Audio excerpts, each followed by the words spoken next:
Hi friends, welcome to moments and crazy logs. ఈరోజు మన వీడియోలో అరటి పువ్వు వడలు చూపించబోతున్నానండి. అరటి పువ్వు వడలేంటా అని అనుకుంటున్నారా? ఏం లేదండి, అరటి పువ్వును ఒలుచుకుని దాంతో వడలు చేసుకుంటారండి. చాలా బాగుంటాయి, హెల్త్కి కూడా చాలా మంచివి. ఓకే ఫ్రెండ్స్, టైం వేస్ట్ చేయకుండా ప్రాసెస్లోకి వెళ్ళిపోదామా? ఫస్ట్ ఒక గ్లాస్ పెసరపప్పు తీసుకోవాలండి. ఒక గ్లాస్ పెసరపప్పుకి గ్లాస్ మినప్పప్పు తీసుకోవాలి. రెండు కలిపి కడుక్కుని ఒక 5 గంటల పాటు నానబెట్టుకోవాలండి. అలాగే ఒక గుప్పిడి శనగపప్పు కూడా నానబెట్టుకోవాలండి. నానబెట్టుకుని పక్కన ఉంచుకోండి. అది ఒక 5 గంటల పాటు. ఈలోపు మనం అరటి పువ్వుని ఒలుచుకుందాము. అరటి పువ్వుని ఒలుచుకుని క్లీన్ చేసుకోవాలండి వాటిని. ఆల్రెడీ మా మమ్మీ వలవడం స్టార్ట్ చేస్తారండి. నేను అక్కడ ప్రిపేర్ చేస్తుండగానే ఇక్కడ పువ్వు అంతా ఒలిచేస్తున్నారు. సో ఆ పువ్వు ఉంది చూసారండి, ఆ పైనున్న రేకులన్నీ తీసేసుకుని లోపల పువ్వు ఉంటుందండి. చిన్న చిన్న మొగ్గల్లా ఉంటాయి, మనకి లిల్లీస్ ఎలా ఉంటాయో అలా ఉంటాయి. వాటిని ఒక్కొక్కటి తీసుకోవాలండి. అన్నీ తీసుకున్న తర్వాత వాటి లోపల ఒక చిన్న కాడలా ఉంటుందండి, దాన్ని తీసేసుకోవాలి. ఎందుకంటే అది ఉంటే నలగదు, మనకి అరటి పువ్వు మెత్తగా అన్నది అవ్వదు. అది చాలా పెలుసుగా ఉంటుంది. మనకి పూరేకులు అన్నవి కొంచెం చిన్నగా అయ్యే వరకు ఓపెన్ చేయాలండి. తర్వాత దాన్ని అలా ఉంచేసుకోవచ్చు. ఇప్పుడు మా మమ్మీ చూపిస్తున్నారు చూడండి, ఆ కాడ ఎలా తీసుకోవాలో. చూసారా? అలా తీసుకోవాలండి. ప్రతి దాంట్లోనే ఆ కాడ తీసుకునే వేసుకోవాలండి. లేకపోతే కనుక అరటి పువ్వులో ఆ కాడలు నలగవండి. చూసారా? ఇంతవరకు ఒలుచుకోవాలండి. తర్వాత దీన్ని అలాగే డైరెక్ట్ వేసేసుకోవచ్చు ముక్కలు కట్ చేసుకుని. చాలా బాగుంటుందండి అలా డైరెక్ట్గా తిన్నా కూడా. నేను చాలాసార్లు అయితే ఆ పువ్వును అలాగే తినేసేదాన్ని. అరటి పువ్వు అంతా క్లీన్ చేస్తారండి మా మమ్మీ. నేనైతే అసలు చేయలేను. మా మమ్మీకి చాలా ఓపిక ఎక్కువ. అలాంటి చిన్న చిన్న పనులన్నీ ఫాస్ట్గా చేసేస్తారు. సో ఫైనల్గా మా మమ్మీ అన్నీ ఒలిచేసారండి. ఒలిచేసి కడిగేశారు కూడా. అట్లీస్ట్ ఒక 2 టైమ్స్ కడుక్కోవాలండి, ఎందుకంటే అరటి పువ్వు ఊరికే నల్లగా అయిపోతుంది.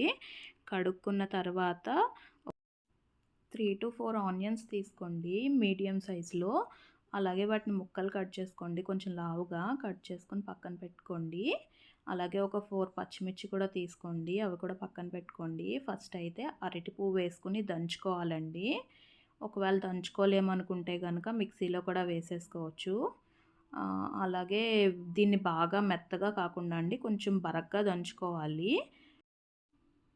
అలాగే ఇది బాగా బరగ్గా దంచుకున్న తర్వాత అండి, డైరెక్ట్గా ప్లేట్లో పెట్టుకోకూడదు, ఎందుకంటే నల్లగా అయిపోతుంది. కొంచెం నీళ్ళు తీసుకోండి, గిన్నెతో నీళ్ళు తీసుకున్నాక ఆ నీళ్ళలో వేసుకుని ఉంచుకోండి.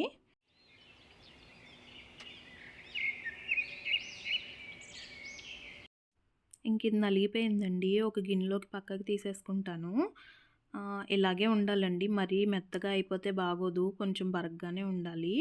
అలాగే అదే రోల్లో ఒక స్పూను జీలకర్ర, అలాగే ఒక స్పూన్ ఉప్పు తీసుకోండి. 4 పచ్చిమిర్చి కూడా యాడ్ చేసుకోండి. ఈ ఉప్పు, జీలకర్ర, పచ్చిమిర్చి కలిపి కుమ్ముకోండి బాగా మెత్తగా అయ్యే వరకు. ఇవైతే మెత్తగా నలిగిపోయిందండి. నలిగిపోయిన తర్వాత ఇందాక మనం ఆనియన్స్ కట్ చేసి పెట్టుకున్నాం కదా, ఆనియన్స్ యాడ్ చేసుకోండి. ఆనియన్స్ కూడా మెత్తగా అయ్యే వరకు కుమ్ముకోవాలండి. ఒకవేళ ఇలా కుమ్ముకోలేమనుకుంటే ఆనియన్స్, పచ్చిమిర్చి, ఉప్పు, జీలకర్ర కలిపి మిక్సీ వేసుకోండి. మిక్సీ వేసుకుంటే మెత్తగా ఆడేసుకోకండి, కొంచెం బరగ్గా ఆడుకోండి. ఎందుకంటే ఉల్లిపాయ ముక్కలు పంటికి తగులుతుంటే దాని టేస్ట్ చాలా బాగుంటుందండి వడలో.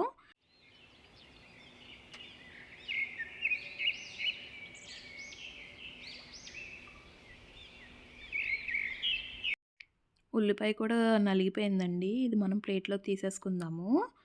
నెక్స్ట్ వచ్చేసి అరటి పువ్వు నీళ్ళల్లోకి తీసుకోమని చెప్పాను కదండి. సో దాన్ని అస్సలు నీళ్ళు లేకుండా పిండుకోవాలండి. చేత్తో కుదిరితే చేత్తో పిండుకోండి. చేత్తో పిండలేమనుకుంటే కనుక ఒక కాటన్ కర్చీఫ్ కానీ ఏదైనా క్లాత్ కానీ తీసుకుని అందులో పెట్టి పిండేసుకోండి. అలా పిండేసుకున్న తర్వాత చూసారా వాటర్ ఎంత నల్లగా వచ్చాయో. సో అరటి పూలో జిగురు ఉంటుంది కదండి, అదంతా పోతుంది అలా చేయడం వల్ల. ఇంక పప్పు మిక్సీ పట్టేసుకుందామండి. పప్పు కూడా నానిపోయింది 5 అవర్స్ పాటు. అసలు వాటర్ రాకుండా వేసుకోండి మిక్సీలో, ఎందుకంటే ఇది పిండి బరక్గా రుబ్బుకోవాలండి. వడలకి మనం మామూలుగా వేసుకునే వడలకి రుబ్బుకున్నట్టే గట్టిగా రుబ్బుకోవాలి. కొంచెం బద్దలుగా ఉంటే మనకి టేస్ట్ బాగుంటుందండి, మధ్యలో అక్కడక్కడ పప్పులు తగులుతా. సో, కొంచెం బరగ్గా ఆడుకోండి. ఉప్పయితే యాడ్ చేసుకోవట్లేదు నేను. ఎందుకంటే ఉల్లిపాయల్లో ఆల్రెడీ వేశాను కదా అని. ఉప్పు సరిపోకపోతే నేను లాస్ట్‌లో యాడ్ చేసుకుంటానండి. ఎందుకంటే మళ్ళీ ఉప్పు ఎక్కువైతే కష్టం కదా!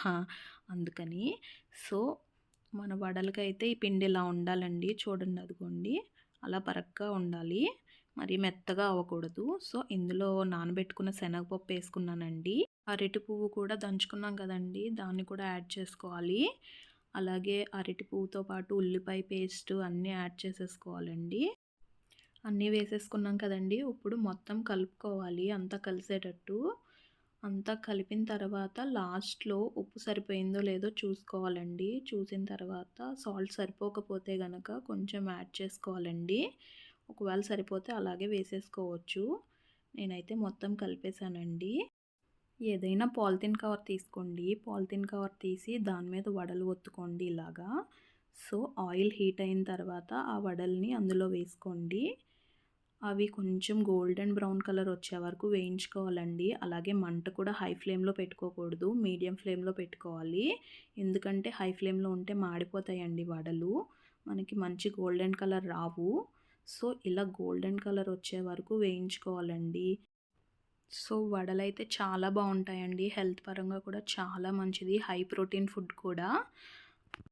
సో, ఫైనల్లీ మన వడలైతే కంప్లీట్ అయిపోయినాయండి. ఉత్తిగా తిన్నా బానే ఉంటాయి. లేకపోతే కొంచెం టమాటో కెచప్‌తో తిన్నా చాలా బావుంటాయండి. పిల్లలు చాలా ఇష్టంగా తింటారు. సో, తప్పకుండా ట్రై చేయండి. నా వీడియో గనక నచ్చుంటే గనక సబ్స్క్రైబ్ చేసుకోండి ఫ్రెండ్స్. అలాగే లైక్ చేయండి మరిన్ని వీడియోస్ కోసం.